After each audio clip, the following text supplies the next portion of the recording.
it! Paimon never thought she'd see you two together. Nice to see you again, Traveler and Paimon.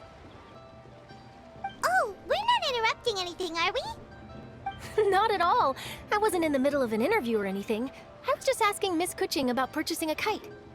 A kite? Are you buying some regional specialties to bring back to Fontaine? Well, yes. And... It seems you haven't heard yet. The theme of this year's Lantern Rite is kites. Oh, so that's why Paimon has seen so many floating in the sky.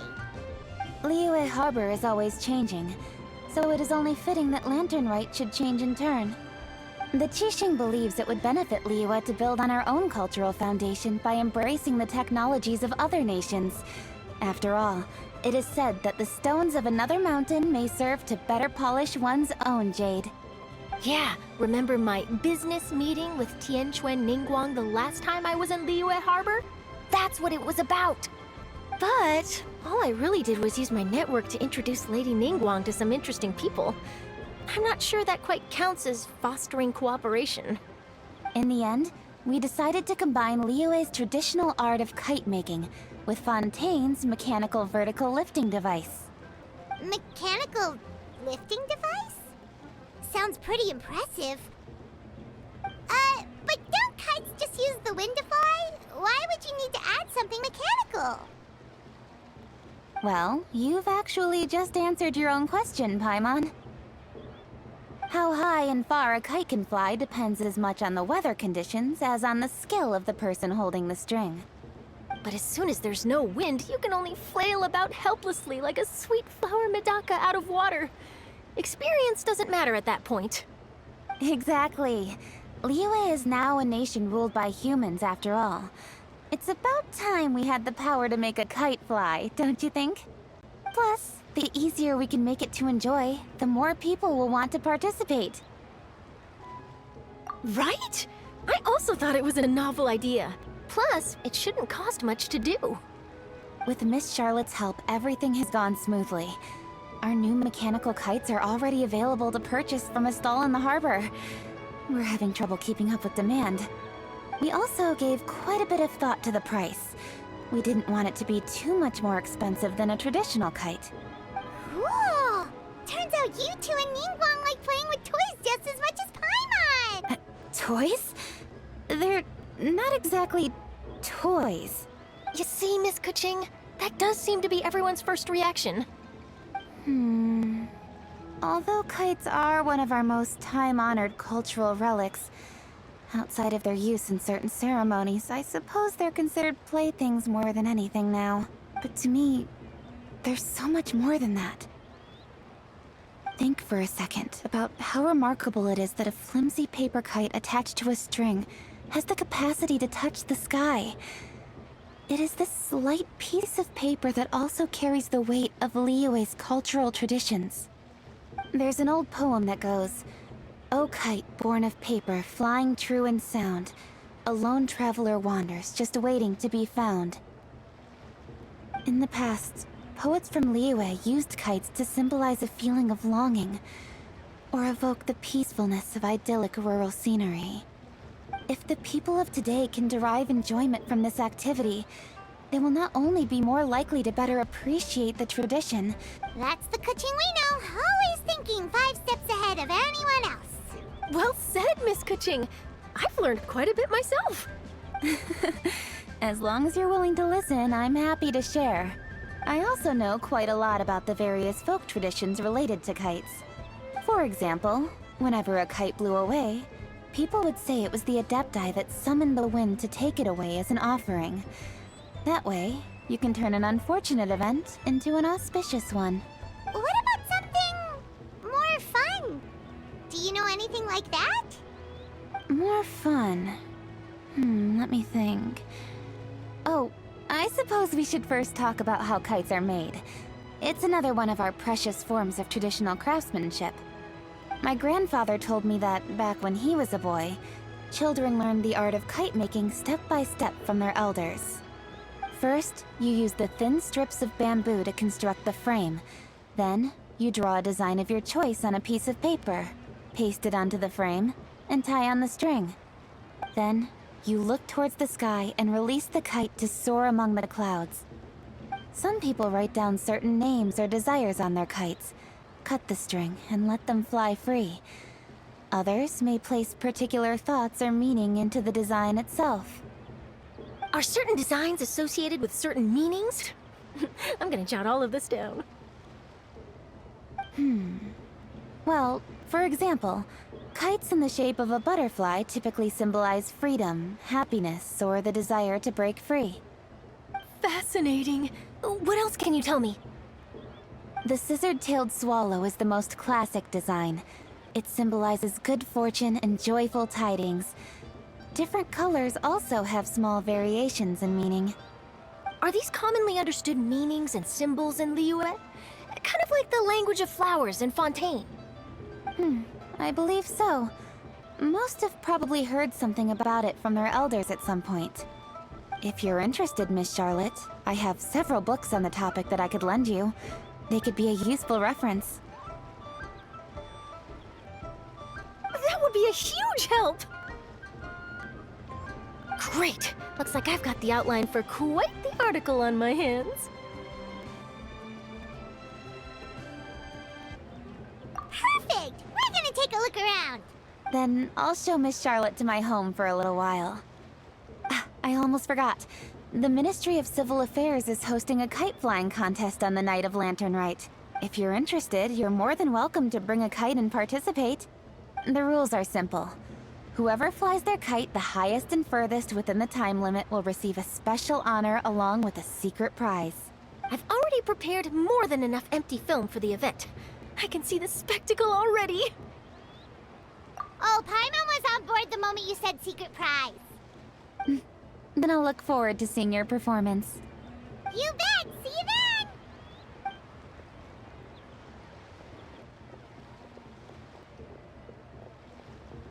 Wait, Traveler? Take a peek to your right. Do you see those two people lurking over there? Is it just Paimon? Or were they staring at us the whole time we were talking to Keqing and Charlotte just now? They seem fishy. Huh. Well, yes, but something's up. Paimon just has a bad feeling. Do you think they could be treasure hoarders? They always seem to be stirring. Oh, Paimon's sick of waiting around for something bad to happen. We should strike first, you know. Foil their plans before they even begin. You go right, Paimon will go left.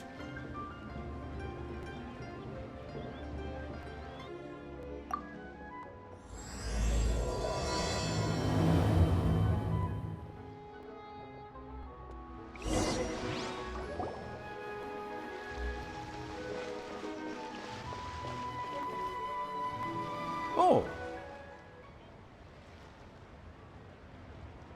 It is with such an air of urgency that you appear before us. Your comportment suggests you believe us to have committed some heinous crime. Perhaps you could enlighten us as to your intentions. Whoa, where did this fuddy-duddy come from? You should be the one doing the enlightening, buddy. Don't think we didn't notice you eavesdropping. One look and we could tell you were up to no good. Tell us everything, starting with your name. One bears no secrets before two such as yourselves.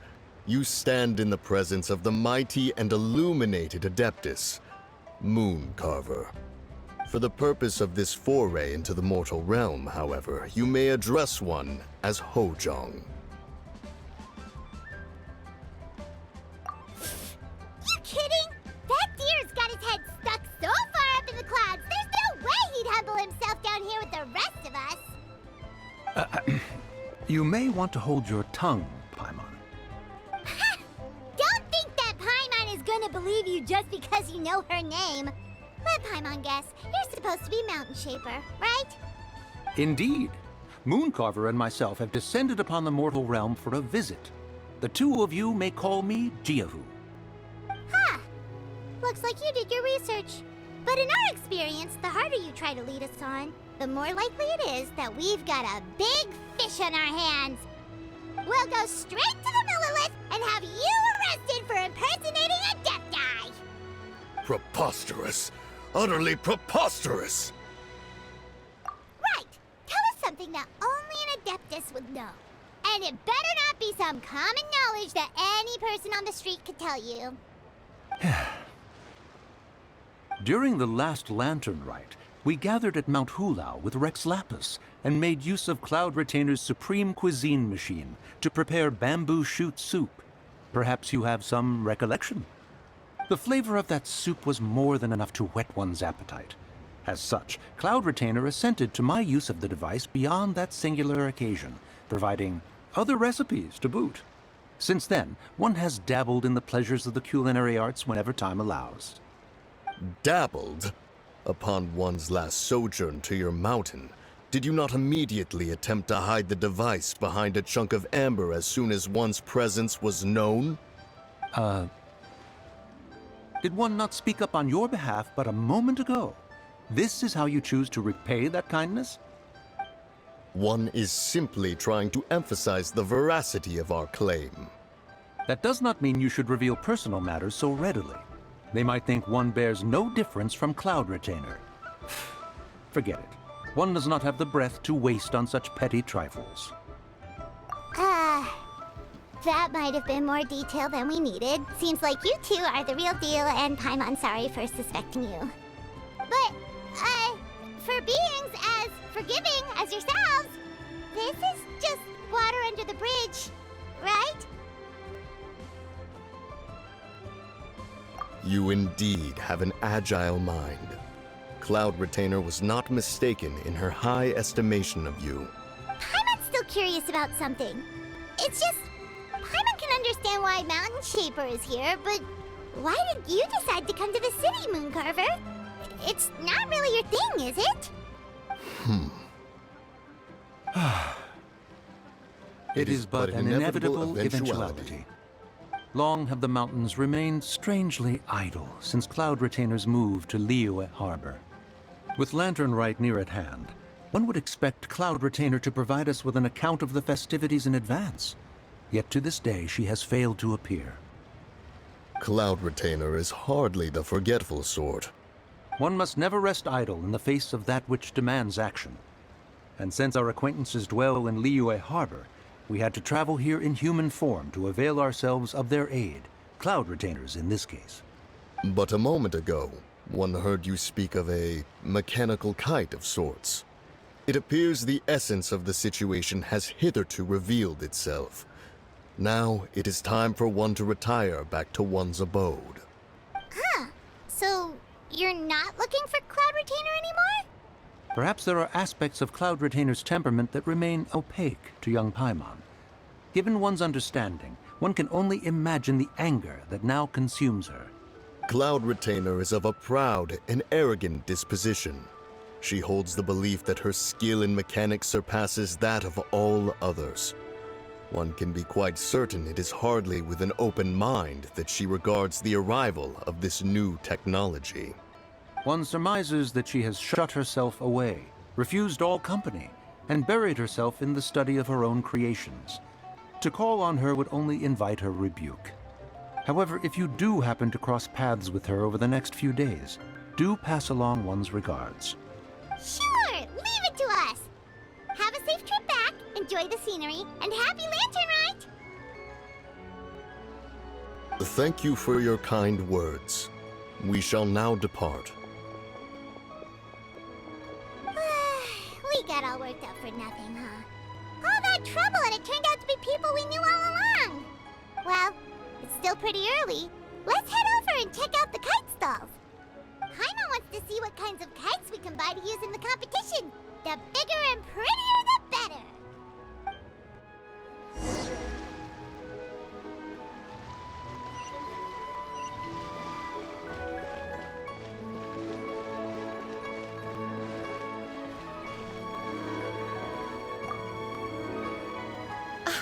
Welcome! Are the two of you looking to buy a kite? Would you like me to go over the different designs? Ooh, a scissor can't swallow! And a butterfly! And oh! This jade chamber design is our newest. It's been selling like crazy over the past 2 days. Does it also have a unique meaning? Of course. The Jade Chamber symbolizes wealth and abundance. The kite bearing its design is said to bring riches in the future to those who fly it. Oh, now that's Paimon's kind of kite!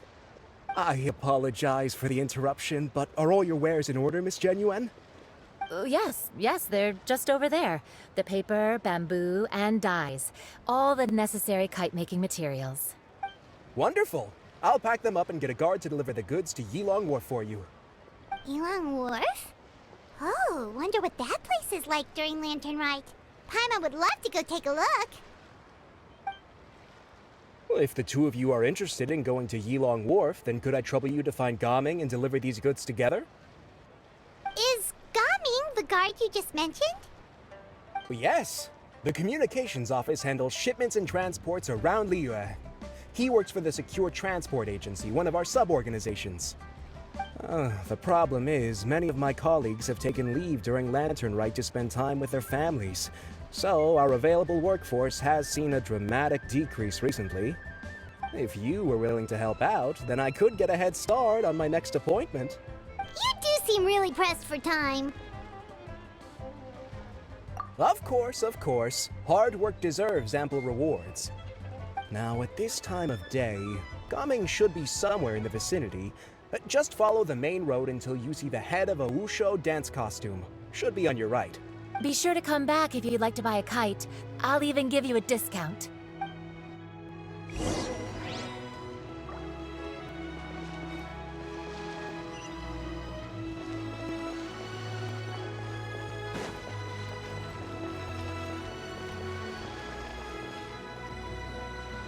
Wait, I thought we had an agreement. Loser buys dim sum tomorrow? Look at you. Scowl like that for much longer and your face might stay that way. Hey now, don't be upset. How about this? You extend the invitation, and I'll pay.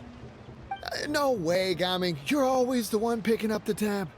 I'm not trying to be a sore loser. I just didn't expect you to come from behind to win like that. That was nothing. All in a day's work, friend. Perfect, Gaming is here. Sorry to interrupt, Gaming. We just spoke to a guy from the communications office who needs you to deliver some goods to Yilong Wharf. Oh, it must have been Longzhou. Looks like I've got work. Gotta go. Sure, go do your thing. Let's have a rematch when you get back. I won't let you win so easily next time. Alrighty, you can hand the goods over to me. Must have been heavy hauling them all this way. Let me take them off your hands. It wasn't that bad. It's just some kite-making materials. Plus, we didn't have to walk very far. Kite-making materials. I see. I'm glad it wasn't too much trouble, Paimon. Still, I owe you one. Ah, and you must be the traveler. It's nice to meet you. Thanks for your help. Huh? You know us? There probably aren't many in Liyue who don't. I've heard quite a bit about you two. You're quite well known around these parts. Oh, and please excuse Longzhou if he forgot to thank you. Take my thanks in his place. He's a good guy. He's just been super busy lately, running around from place to place. Don't be too hard on him, yeah? So, you here for Lantern Rite? Yep. It's always so lively this time of year. We were actually hoping we could tag along to Yilong Wharf and have a look around. Perfect! We'll go together then. I'm good with directions, so just follow me. Trust me, I know my way around. We can exchange stories, tell jokes, or just chat along the way.